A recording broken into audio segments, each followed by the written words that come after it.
একটা গুরুত্বপূর্ণ তথ্য শেয়ার করি। আমরা সবাই সফল হতে চাই। সফলতার মূল মন্ত্র নিয়ে শেয়ার করব।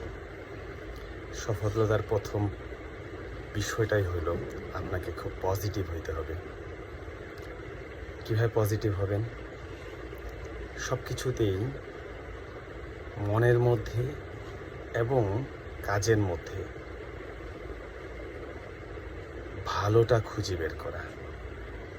আমরা আসলে সবসময় চিন্তা করি যে সহজেই আমরা খারাপটা খুঁজে পাই, ভালোটা খুঁজে পাই না।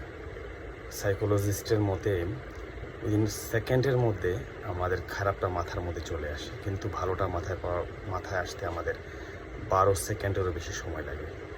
তাহলে চিন্তা করেন যে আমাদের হিউম্যান বডিটা এভাবেই তৈরি যে আমরা খারাপটাকেই বেশি দেখি, আর খারাপটা যখন বেশি দেখা হয় তখন আপনার জীবন ধারণে সে খারাপটাই বেশি প্রতিফলিত হয় এবং আপনি টক্সিক পিপল হয়ে যান।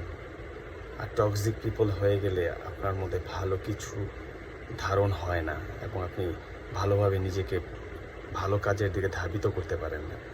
প্রকৃতিও আপনার সাথে ভালোভাবে ধরা দেয় না, কারণ আপনি যখনই খারাপভাবে নিজেকে উপস্থাপন করেন এবং সেভাবে নিজেকে প্রেজেন্টেশন করেন, ঠিক তেমনি প্রকৃতিও আপনার সাথে সেই নেগেটিভ অ্যাটিটিউড নিয়ে খারাপ জিনিসটাই আপনার উপর প্রভাব বিস্তার করে ফেলে।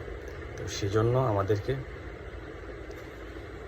সবসময়ই মানব কল্যাণ, আত্মোপলব্ধি এবং ভালোর সাথে নিজের সহচর্য, টক্সিক পিপলকে আপনি এড়িয়ে চলতে হবে, ভালো কথা বলতে হবে, ভালো আচরণ করতে হবে।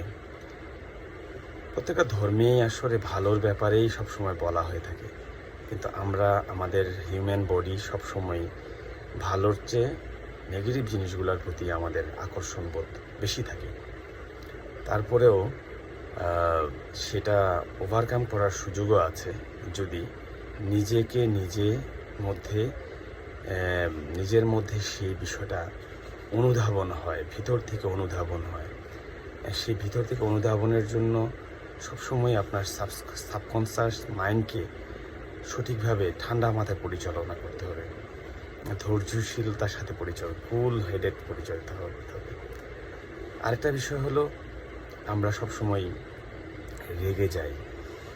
যেহেতু কুল বিষয়টা আসলো, সেক্ষেত্রে রেগে যাওয়া বা ধৈর্য রাগান্বিত বোধ হয়ে যাওয়া, এই বিষয়টা